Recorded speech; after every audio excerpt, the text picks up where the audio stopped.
Muy buenas tardes. Mi nombre es Beatriz Alondra Córdoba Chaparro y mi compañera es Karen Michelle Martos Torres. Nosotros les vamos a presentar los tipos de muestreo en bioestadística. En nuestra materia es estancia educativa y somos de la Universidad Autónoma de Chihuahua, de la Facultad de Enfermería y Nutriología. Primeramente, pues, ¿qué es el muestreo? Ya sabemos que, pues, en ocasiones en que no es posible o conveniente realizar un censo, se selecciona una muestra entendiendo por tal una parte representativa de una población. Un censo pues viene siendo analizar a todos los elementos de una población. Bueno, el muestreo es por tanto una herramienta de investigación científica cuya función básica es determinar qué parte de una población debe examinarse con la finalidad de hacer inferencias sobre esta población, sobre la población blanco que se está investigando.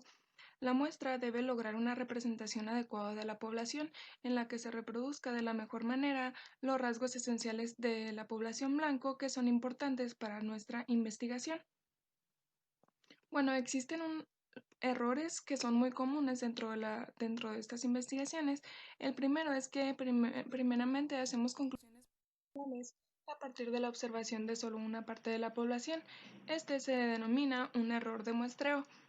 El número 2 es que hacemos conclusiones hacia una población blanco mucho más grandes de las que originalmente se toma la muestra. Esto viene siendo un error de inferencia. Bueno, el proceso de muestreo. Bueno, primero el tamaño de la muestra. La fórmula es población infinita es igual a n a z al cuadrado p. Luego n dividido entre e al cuadrado por n menos 1 más z al cuadrado y pq, donde n es el tamaño de la muestra, n es la población o universo, z es el nivel de confianza, p es la probabilidad a favor, q es la probabilidad en contra y e es el error muestral. Bueno, ahora sí nos vamos directamente con los tipos de muestreo. Primeramente están los muestreos probabilísticos. Estos son los métodos de muestreo que se basan en el principio de equiprobabilidad, es decir, son aquellos en los que todos los individuos tienen la misma probabilidad de ser elegidos para formar parte de la muestra y por consiguiente todas las muestras son de tamaño n, tienen la misma probabilidad de ser seleccionadas. Bueno, el primer tipo de muestreo probabilístico es el muestreo aleatorio simple. Este procedimiento es empleado primero, se asigna un número a cada individuo de la población y número 2, a través de algún medio mecánico se eligen tantos sujetos como sea necesario para complementar el tamaño de la muestra requerida. Así como está en la imagen, este es un ejemplo pues muy simple. Bueno, este procedimiento es atractivo pues precisamente porque es simple. Este tiene poca o nula utilidad cuando la población que estamos manejando es muy grande. El número 2 es el muestreo aleatorio sistemático. Bueno, este procedimiento, como el anterior, pues exige numerar todos los elementos de la población, pero en lugar de extraer números aleatorios, solo se extrae uno.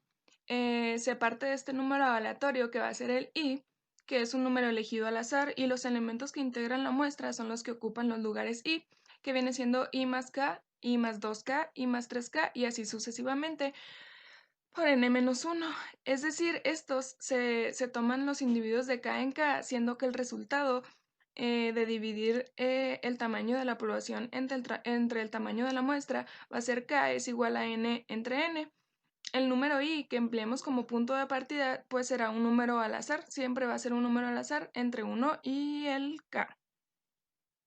Bueno, el riesgo de este tipo de muestreo está en que los casos en que se dan periodicidades en la población, ya que al elegir a los miembros de la muestra con una periodicidad constante, pues podemos introducir una homogeneidad que no se da en la población.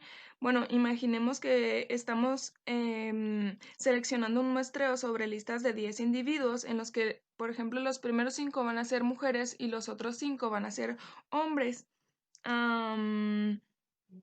Entonces, si empleamos un muestreo aleatorio sistemático donde K es igual a 10, siempre seleccionaríamos o solo hombres o solo mujeres, que quiere decir que no podría haber una representación de los dos sexos. Enseguida sigue el muestreo aleatorio estratificado. Este consiste en considerar categorías típicas diferentes entre estratos que poseen gran homogeneidad respecto a alguna característica. Lo que se pretende con este tipo de muestreo es asegurarse de que todos los estratos de interés estarán representados adecuadamente en la muestra. Obviamente cada estrato funciona independientemente, pudiendo aplicarse dentro de ellos el muestreo aleatorio simple o el estratificado para elegir elementos concretos que formarán parte de nuestra muestra. La distribución de la muestra en función a los diferentes estratos pues se denomina afijación y puede ser de tres tipos. Bueno, aquí tenemos una imagen del muestreo estratificado. Los tres tipos de afijación. La primera es la fijación simple. Esto quiere decir que a cada estrato le corresponde igual número de elementos muestrales. La fijación proporcional es la distribución. Se hace de acuerdo con el peso, el tamaño de la población blanco en cada uno de los estratos.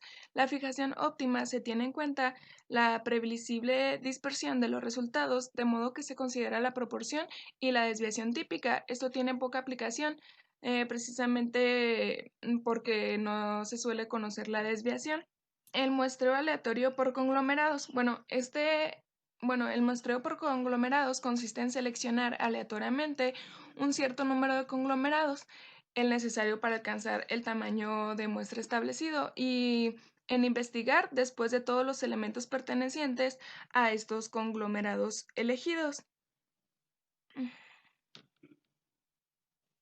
Bueno, los métodos presentados hasta ahora, los anteriores, están pensados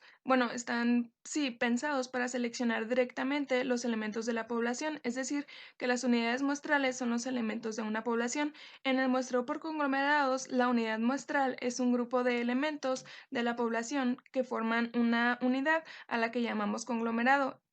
Las unidades hospitalarias, los departamentos universitarios, una caja de determinado producto y etcétera son conglomerados naturales.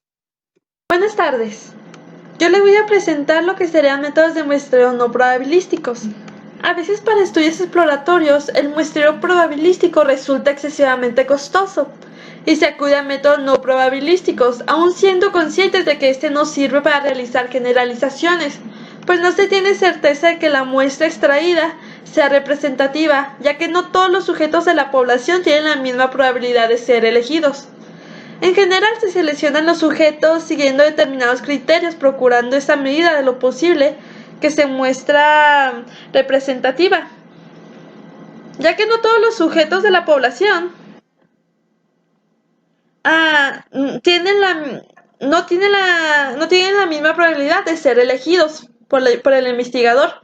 En general se seleccionan los sujetos siguiendo determinados criterios, procurando en medida lo posible que la muestra sea representativa, ya como antes la había mencionado. En algunas circunstancias, los métodos estadísticos y epidemiológicos permiten resolver los problemas de representatividad, aún en estas situaciones de muestreo no probabilístico. Por ejemplo, los estudios de caso control, donde los casos no son seleccionados aleatoriamente de la población. Y determinando estos métodos de muestreo no probabilísticos, hay métodos que son utilizados y estos vamos a encontrar diferentes. Aquí se puede ver una imagen de lo que sería el muestreo no probabilístico, de que nosotros como investigador nada más vamos a agarrar un número determinado de personas, de sujetos, ya que pues no todos los sujetos no tienen la misma probabilidad de ser elegidos. Vamos a empezar por lo que sería el muestreo por cuotas. Este tipo de muestreo se fija en unas cuotas que consisten en un número de individuos que reúnen unas determinadas condiciones. Por ejemplo, 20 individuos de 25 a 40 años de sexo femenino y residentes en Gijón. Una vez determinada la cuota, se eligen los primeros que se encuentran en este tipo de población, ya que estos deben que encontrar ciertas características, similitudes. Este método se utiliza mucho en las encuestas de opinión, ya que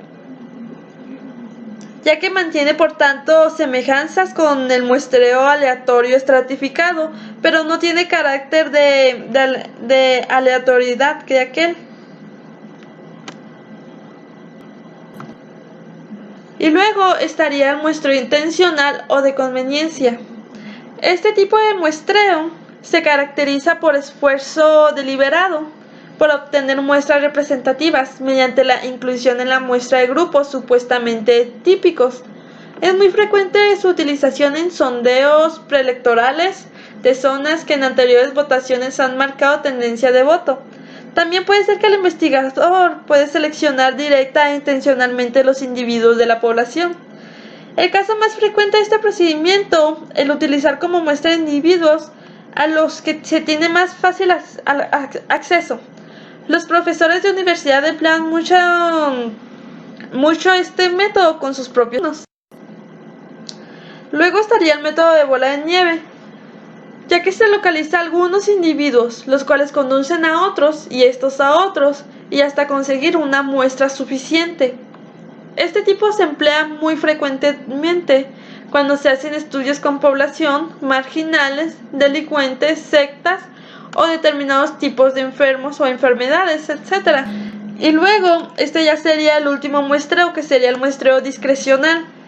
Esto va por el criterio del investigador, que por su criterio va a elegir los elementos de la población, ya que estos pueden aportar los recursos necesarios para la investigación o el estudio.